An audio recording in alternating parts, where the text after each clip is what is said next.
Hello dear students. आज हम BSc part first paper second में डिफरेंशियल कैलकुलस का डेरिवेटिव ऑफ एन आर्क, चाप का अवकलज एवं पदिक समीकरण वाला चैप्टर स्टार्ट कर रहे हैं। तो आज के लेक्चर में हम आपको चाप का अवकलज क्या होता है और इसको किस प्रकार से ज्ञात करते हैं यह करवाने जा रहे हैं। तो डियर स्टूडेंट्स देखिए, डेरिवेटिव ऑफ एन आर्क अर्थात चाप का अवकलज क्या होता है। चाप का अवकलज का मतलब होता है चाप की लंबाई के अवकलज। चाप की लंबाई, आप चाप, जीवा, आर्क और कोण ये सभी जानते हो। तो चाप का अवकलज का मतलब यही है, चाप की लंबाई के अवकलज। जैसे मैं ये समझाऊं, ये हमारा कोई कर्व है, वक्र है, ये y बराबर एफ एक्स मान लेता हूं। ए इसका कोई फिक्स पॉइंट है, P तथा Q इस वक्र पर कोई दो बिंदु हैं, P और Q। तो हमारी ये जो PQ है, इस वक्र का ये जो भाग है PQ, ये आर्क कहलाता है, आर्क PQ। इस वक्र पर दो बिंदु हमने क्या माने, P और Q। तो इस वक्र के P और Q के मध्य का जो भाग है ये, इसको हम कहते हैं आर्क, चाप। ठीक है। और P और Q बिंदु को यदि हम मिला दें, ज्वाइन कर दें, तो ये कहलाता है कोण। तो इसको हम कहते हैं कोण, यानी कि जीवा। और ये जो है इसका ये भाग, इसको कहते हैं चाप। तो चाप का अवकलज का जैसे मीनिंग मैंने बताया, चाप की लंबाई। तो इस चाप की जो लंबाई है, इस चाप की लंबाई को यदि हम एस से डिनोट करें, एस, और एस यदि एक्स का फंक्शन है, एस किसका फंक्शन है, एक्स का, तो एस का एक्स के सापेक्ष अवकलन, that is ds upon dx, यही चाप का अवकलज कहलाते हैं। यदि एस y का फंक्शन है तो एस का y के रेस्पेक्ट में जो डिफरेंशिएशन होगा, that is ds upon dy। तो इन्हीं को हम चाप के अवकलज कहते हैं।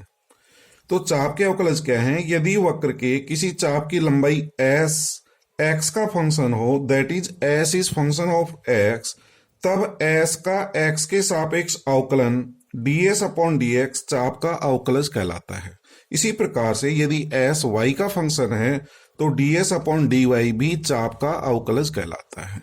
तो डियर स्टूडेंट्स, आप समझ गए होंगे चाप का अवकलज क्या है, चाप की लंबाई के अवकलज। यदि चाप की लंबाई s है तो s का x के सापेक्ष, s का y के सापेक्ष जो डिफरेंशिएशन होते हैं, अवकलज होते हैं, that is ds upon dx और ds अपॉन dy, इन्हीं को चाप के अवकलज कहते हैं।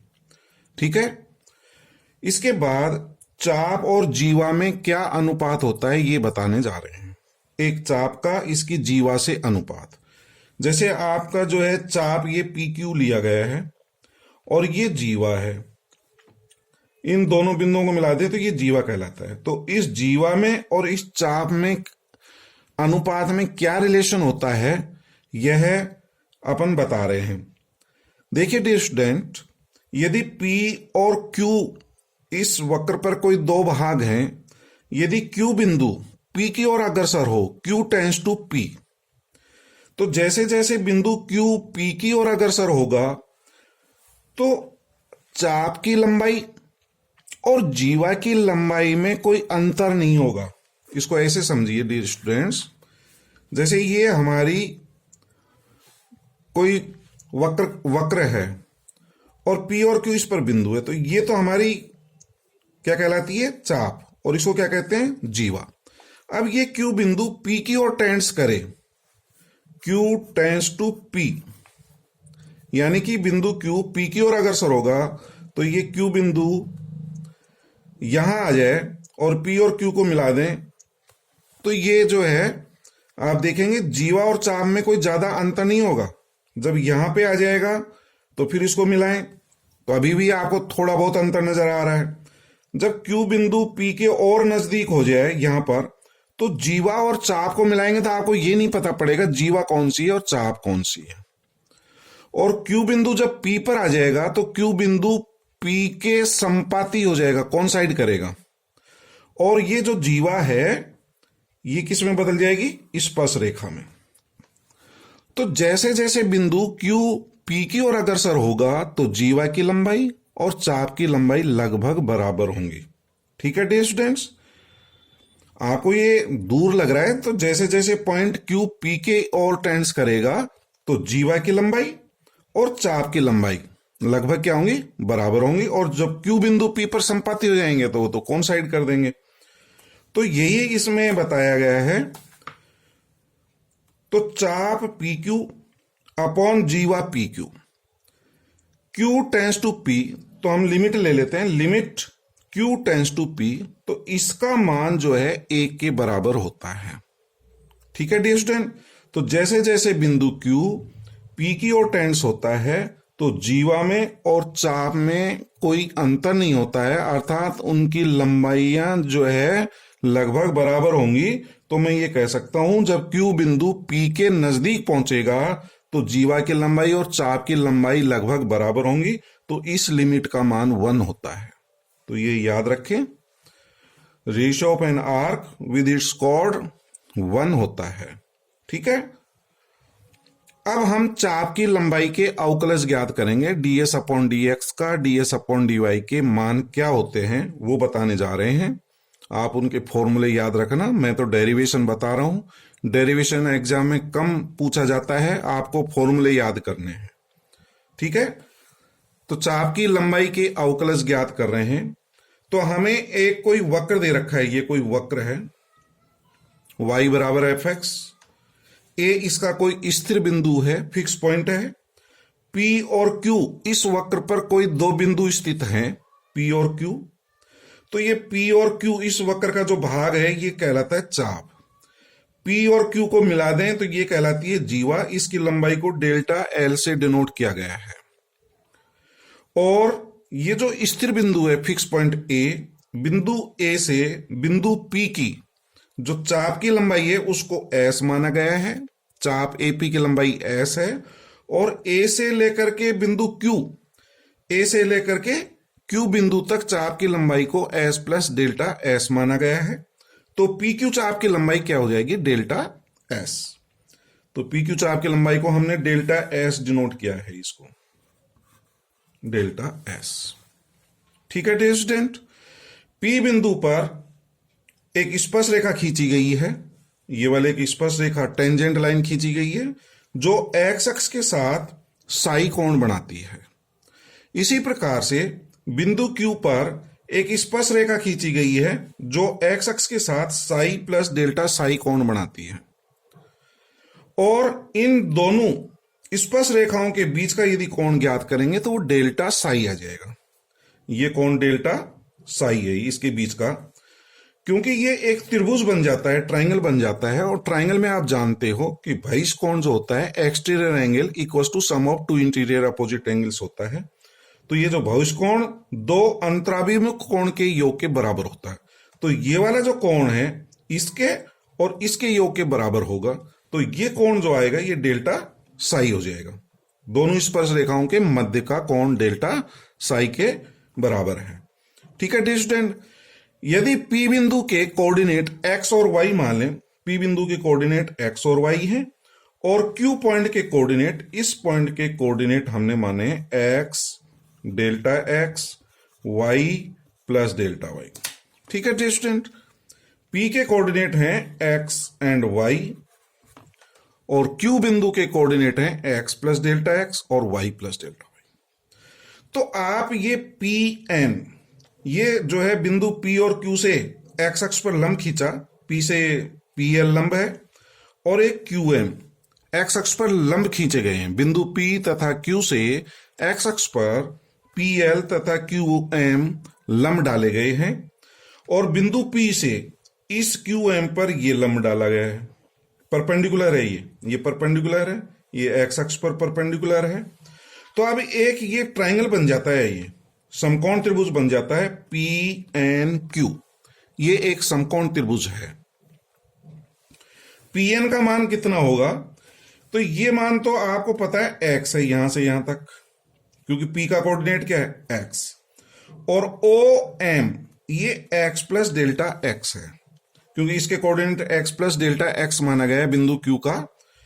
तो ये वाली लंबाई O M X plus delta X है, ओ एल एक्स है, तो एल एम का मान डेल्टा एक्स प्राप्त हो जाएगा। तो एल एम और पी एन बराबर है। तो डियर स्टूडेंट, ये जो क्यू एम है, ये वाला क्यू एम यहां से यहां तक ये वाई प्लस डेल्टा वाई है। चूंकि ये मान पी एल वाई है तो ये वाला भी वाई होगा, तो क्यू एन का मान डेल्टा वाई आ जाएगा। ठीक है, तो आप इस फिगर को समझ गए होंगे अच्छी तरह से। मैं एक बार फिर रिपीट कर देता हूं। ये कोई वक्र है, पी और क्यू, इस पर कोई दो बिंदु हैं। ए से पी तक की लंबाई एस है, ए से क्यू तक की लंबाई एस प्लस डेल्टा एस है, तो पी क्यू चाप की लंबाई डेल्टा एस हो जाएगी। बिंदु पी क्यू को मिलाया गया है, तो ये आपका एक जीवा बन जाएगी जिसकी लंबाई डेल्टा एल मानी गई है। ठीक है, पी बिंदु के कोऑर्डिनेट एक्स और वाई माने गए हैं, क्यू बिंदु के coordinate X plus delta X Y plus delta Y माने गए हैं। पी और क्यू से एक्स अक्ष पर लंब पी एल और क्यू एम डाला गया है, और बिंदु पी से क्यू एम पर लंब पी एन डाला गया है। तो आप यदि देखें, पी एन ये हमारा डेल्टा एक्स के बराबर है, क्यू एन डेल्टा वाई के बराबर है। और ये दो स्पर्श रेखाएं खींची गई हैं, पी और क्यू बिंदु पर दो स्पर्श रेखाएं खींची गई हैं। पी बिंदु पर खींची गई स्पर्श रेखा एक्स अक्ष के साथ साई कोण, और क्यू बिंदु पर खींची गई स्पर्श रेखा एक्स अक्ष के साथ साई प्लस डेल्टा साई कोण बनाती है। तो इन दोनों स्पर्श रेखाओं के बीच का कोण डेल्टा साई होगा। तो अब हम इसको स्टार्ट कर रहे हैं। फिगर आपकी समझ में आ गया होगा। हम ये समकोण त्रिभुज लेंगे पी एन क्यू समकोण त्रिभुज से। तो पाइथागोरस थ्योरम आप सभी जानते हो, कर्ण का वर्ग शेष दो भुजाओं के वर्गों के योग के बराबर होता है। तो डेल्टा एल का स्क्वायर बराबर delta X square plus delta Y square आ जाएगा। तो इस समकोण त्रिभुज से पाइथागोरस थ्योरम यूज करें तो हमारा ये delta L square equal to delta X square plus delta Y square. ठीक है स्टूडेंट, ये समीकरण नंबर 1 मान लिया हमने। अब पूरे समीकरण को हमने डेल्टा एक्स स्क्वायर से डिवाइड कर दिया। सभी में delta x delta x delta X से भाग दे देना। तो डेल्टा एक्स स्क्वायर से भाग देंगे, del L upon del X का होल स्क्वायर। इसमें डेल्टा एक्स से डिवाइड करेंगे, कट जाएगा 1 plus delta Y upon delta X का होल स्क्वायर, और अंडर रूट ले लेंगे, वर्गमूल ले लेंगे। तो del L upon del X equal to plus minus under root 1 plus delta Y upon delta X का होल स्क्वायर प्राप्त होगा। तो अब हम चाप के अवकलज ज्ञात कर सकते हैं। तो देखिए, del S upon del X का मान क्या होगा, एस का एक्स के रेस्पेक्ट में क्या होगा। Del S upon del X को मैं ये लिख सकता हूं, del S upon del L into del L upon del L. Del L से भाग दे दिया, डेल एल से गुणा कर दिया गया, डिवाइड एंड मल्टीप्लाई। ठीक है डियर स्टूडेंट, और इसकी वैल्यू मैं निकाल चुका हूं। ये वैल्यू जो है आप यहां से रख दें, इसकी वैल्यू पुट कर दें, तो प्लस माइनस इसकी value del L upon del X की वैल्यू है under root 1 plus delta Y upon del X का होल स्क्वायर। ये पुट कर दिया, del S upon del L as it is रख दिया।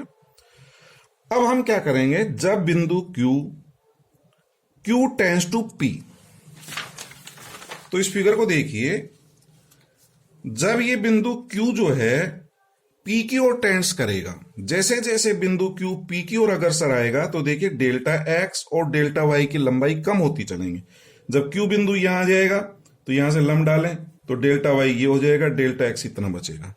तो जैसे जैसे बिंदु Q टेंड्स टू P, तो डेल्टा x और डेल्टा y की लंबाइयां कम होती चलेंगी। अर्थात ये मान जो है डेल्टा x टेंड्स टू, जब Q बिंदु P पर आ जाएगा, Q बिंदु किस पर आ जाएगा, P पर, तो एक दूसरे पे संपाती हो जाएंगे, डेल्टा x और डेल्टा y के मान 0 होंगे। तो इस तरह से डेल्टा x और डेल्टा y टेंड्स टू 0। तो समझ गए, जब बिंदु Q टेंड्स टू P, तब delta x and delta y tends to 0। Q बिंदु P की ओर टेंड्स करेंगे तो इनके मान कम होते चलेंगे, दैट इज टेंड्स टू 0। तो यहां लिमिट लगा दें समीकरण 1 में, Q टेंड्स टू P, तो ये q tends to p limit लगा दिया del S upon del X. ऐसे इधर plus minus limit q tends to p, और ये आ जाएगा समीकरण 2 से। समीकरण 2 में दोनों तरफ लिमिट लगा दी q टेंस टू p। अब इसको मैं क्या लिख सकता हूं डियर स्टूडेंट, जैसे जैसे बिंदु q टेंस टू p आएगा तो ये अपना डेल्टा एक्स है, तो इसके स्थान पर मैं लिख सकता हूं limit delta X tends to 0। जैसे जैसे बिंदु q p की ओर अग्रसर होगा तो डेल्टा एक्स का मान 0 की ओर अग्रसर होगा। ठीक, और ये जो लिमिट है ये गुणा में दोनों को अलग अलग कर लेना, तो limit q tends to p del S upon del L. ये लिमिट इसके साथ भी लग जाएगी अंडर रूट वाले के साथ में, तो लिमिट इसको q टेंस टू p को मैं लिख सकता हूं डेल्टा x टेंस टू 0 और अंडर रूट। तो ये समझ में आ गया होगा। दोनों तरफ ये जो समीकरण नंबर 2 है इसमें लिमिट लगाई है q टेंस टू p, और जब q बिंदु p की ओर अग्रसर होगा तो डेल्टा x का मान और डेल्टा y के मान 0 की ओर अग्रसर होंगे, तो यहां लिमिट का यूज कर लिया। अब डियर स्टूडेंट आप जानते हो ये मान क्या होता है। Limit delta X tends to 0 del S upon del X को हम D S upon D X लिखते हैं। ठीक है, D S upon D X, और ये जो limit delta X tends to 0 है इस पर लगाएंगे तो ये D Y upon D X हो जाएगा। और इसकी वैल्यू देखिए, limit Q tends to P delta S upon delta L. Delta S क्या चीज है, चाप की लंबाई है। डेल्टा एल क्या है, जीवा की लंबाई है। तो चाप और जीवा की में आपने एक रिलेशन पढ़ा था, अभी एक जो रिलेशन बताया था आपको, यहां पर चाप और जीवा में अनुपात पढ़ा था, तो इसकी लिमिट का मान 1 होता है। तो इसकी वैल्यू जो है 1 हो जाएगी। ठीक है, चाप की लंबाई में और जीवा की लंबाई में जो अनुपात है ये मान 1 होता है। मैंने यहां रीजन लिख दिया, कारण लिख दिया, और इसको क्या लिख सकते हैं, under root 1 plus D Y upon D X का होल स्क्वायर। तो यही हमारा फॉर्मूला बन गया। D S upon D X equal to क्या होता है, plus minus under root 1 plus D Y upon D X का होल स्क्वायर। ये चाप की लंबाई के अवकलज हैं, और चाप की लंबाई सदैव हम पॉजिटिव मानते हैं, तो ये जो भी मान आएगा उसको पॉजिटिव में लेते हैं। लेकिन पॉजिटिव कब आता है, नेगेटिव कब आता है, यदि x का मान बढ़ने पर s का मान भी बढ़े। x का मान बढ़ने पर, जैसे जैसे x का मान बढ़ रहा हो, ये x का मान बढ़ने पर s का मान भी बढ़े तो पॉजिटिव साइन, और उल्टा हो, x का मान बढ़ने पर x का मान बढ़ रहा है और s का मान घट रहा हो तो फिर ऋणात्मक चिन्ह लेते हैं। ठीक है, तो वैसे हम संख्यात्मक मान ही लेते हैं, न्यूमेरिकल वैल्यू पॉजिटिव आता है, समीकरण नंबर 3 आ जाएगा। इसी तरह से आप ds अपॉन dy का मान भी निकाल सकते हैं यहां से, समीकरण 1 से। आप डेल y का भाग दे देना इसमें, डेल अपॉन डेल y का होल स्क्वायर के निकाल करके del L upon del y की वैल्यू निकाल सकते हैं। ठीक है, डेल अपॉन डेल y की वैल्यू निकाल करके अंडर रूट लग जाएगा, प्लस माइनस चिन्ह आएगा, ये वैल्यू। आपने del S upon del X का मान निकाला समीकरण 2 से, तो यहां del S upon del Y की वैल्यू निकाल सकते हैं। तो del S upon del Y equal to del S upon del L upon del L से गुणा कर देना। बिल्कुल इसी तरह से निकालना है वो वैल्यू, और इसकी वैल्यू आप ये वाली पुट कर देना, और point Q tends to P हो तो इसकी वैल्यू जो है D S upon D Y equal to under root 1 plus D X upon D Y का होल स्क्वायर।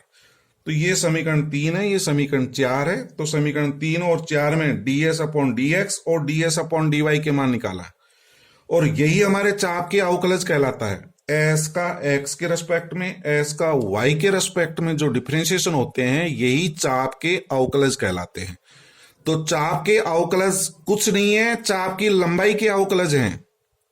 एस चाप की लंबाई है, चाप की लंबाई का एक्स के और वाई के सापेक्ष जो डिफरेंशिएशन होते हैं उन्हीं को हम चाप का अवकलज कहते हैं।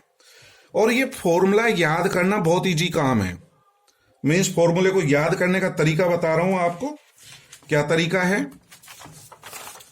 तो फॉर्मूले याद करने के लिए एक ये समकोण त्रिभुज याद रखिए। ये एक समकोण त्रिभुज लिया गया है इसको dy माना गया। जिस तरह से ये एक समकोण त्रिभुज बन रहा है, ये वाला जो डेल्टा y है इसको dy मान लें, और इसको अपन डेल्टा x को dx मान लें। और ये जो है यदि q बिंदु p के नजदीक हो, जैसा जैसा ये q और p नजदीक होंगे तो डेल l का मान और डेल s के मान बराबर होते हैं। p और q बिंदु नजदीक हो तो चाप की लंबाई और जीवाई की लंबाई बराबर होती है, तो डेल एल के स्थान पर डेल एस अपन यूज कर सकते हैं। तो एक ये समकोण त्रिभुज है, ये dy, ये dx और ये ds, ये तीन चीज याद कर लीजिए। समकोण त्रिभुज में ये dy, ये dx और जो कर्ण है हाइपोटेन्यूज, इसको ds मान लिया गया। डियर स्टूडेंट, वहां आपने डेल एल लिया, लेकिन q बिंदु p के नजदीक होगा तो डेल एल और डेल एस का मान बराबर होते हैं, तो इसलिए ds लिया गया। और ये कोण साई ले लिया। क्या ले लिया? साई। तो समकोण त्रिभुज से आप जानते हो कर्ण का वर्ग शेष दो भुजाओं के वर्गों के योग के बराबर होता है। तो ds का वर्ग बराबर dx का स्क्वायर प्लस dy का स्क्वायर। अब यदि ये त्रिभुज याद है तो सारे फॉर्मूले याद हो जाएंगे आपको। तो इससे मैं फॉर्मूला बना सकता हूं, पहला सभी में dx स्क्वायर से डिवाइड कर दें, तो dx यहां लिख दिया, dx का स्क्वायर, dx से डिवाइड कर दिया, तो ये dx कैंसिल हो जाएगा, 1 बचेगा। तो 1 प्लस dy अपॉन dx का होल स्क्वायर किसके बराबर आएगा? ds अपॉन dx का होल स्क्वायर। दोनों तरफ वर्गमूल ले लें तो ds upon dx equal to plus minus under root 1 plus dy upon dx का होल स्क्वायर। तो याद हो जाएगा। इसी तरह से ds अपॉन dy निकालना है तो सभी में से dy स्क्वायर से डिवाइड कर देना, तो यहां ds upon dy, dx upon dy का होल स्क्वायर, dy इसमें कट जाएगा ये, तो ds upon dy equal to plus minus under root 1 plus dx upon dy का होल स्क्वायर। एक फॉर्मूला डियर स्टूडेंट यहां और बना सकते हो, यदि वक्र का समीकरण पैरामीट्रिक फॉर्म प्राचलिक रूप में दिया गया हो, अर्थात x is function of t, y is function of t, x और y किसी अन्य चर t के फलन हो, तो फिर हम यहां से समीकरण 1 से ds अपॉन dt का मान निकाल सकते हैं। ये प्राचलिक कार्यों में काम आएगा, प्राचलिक वक्र जो होते हैं। तो ds अपॉन dt का मान निकाल सकते हैं। पूरे समीकरण में dt के स्क्वायर से भाग देते हैं, यहां पर dt लगा दो, इधर dt और dt, तो ds upon dt equal to under root dx upon dt का whole square plus dy upon dt का होल स्क्वायर। तो देखिए इस त्रिभुज से 3 फॉर्मूले बन गए, एक, ये दूसरा, ये तीसरा, 3 फॉर्मूले याद कर सकते हो। ट्रिग्नोमेट्री रेशियोज ज्ञात कर सकते हो। टेन साई क्या होता है? परपेंडिकुलर अपॉन बेस होता है, लंब बटा आधार, तो dy upon dx is equal to tan psi. Tan psi equal to dy upon dx होता है। साइन साई कोस साई के मान निकाल सकते हैं। Sine psi perpendicular upon hypotenuse, dy upon ds हो जाएगा साइन साई। कोस साई आधार बटा कर्ण होता है, बेस अपॉन हाइपोटेन्यूज, तो dx अपॉन ds। तो 3 ट्रिग्नोमेट्री रेशियोज हैं, 3 इसके उल्टे करके निकाल सकते हो। टेन का उल्टा कोट साई, साइन का उल्टा कर देंगे कोसेक साई, और कोस साई का उल्टा होता है सेक साई। ठीक है डियर स्टूडेंट, मैं एक छोटा सा उदाहरण ले रहा हूं, फिर कल क्वेश्चंस करेंगे इसके अगले लेक्चर में। एक एग्जांपल बता रहा हूं मैं आपको। यदि y equal to a log sec x upon है, ये वक्र का समीकरण है, तो ds अपॉन dx का मान ज्ञात करिए। तो ds अपॉन dx का आपने फॉर्मूला देखा, ds upon dx equal to होता है under root 1 plus dy upon dx का होल स्क्वायर। मैं मान के चलता हूं, आप फॉर्मूले याद कर लेंगे। तो ds अपॉन dx का ये फॉर्मूला हो गया। इस फॉर्मूले में यदि dy अपॉन dx का मान पता हो जाए तो वो वैल्यू इसमें पुट कर देना, हल कर लेना, ds अपॉन dx की वैल्यू आ जाएगी। तो डियर स्टूडेंट, ये वक्र का समीकरण है, इसका y का x के रेस्पेक्ट में डिफरेंशिएशन करके dy अपॉन dx का मान निकाल लें और फॉर्मूले में पुट कर दें। इसमें ds upon dx equal to under root 1 plus dy upon dx का होल स्क्वायर होता है। हल कर लें, कर लेंगे डियर स्टूडेंट्स। ठीक है, थैंक यू।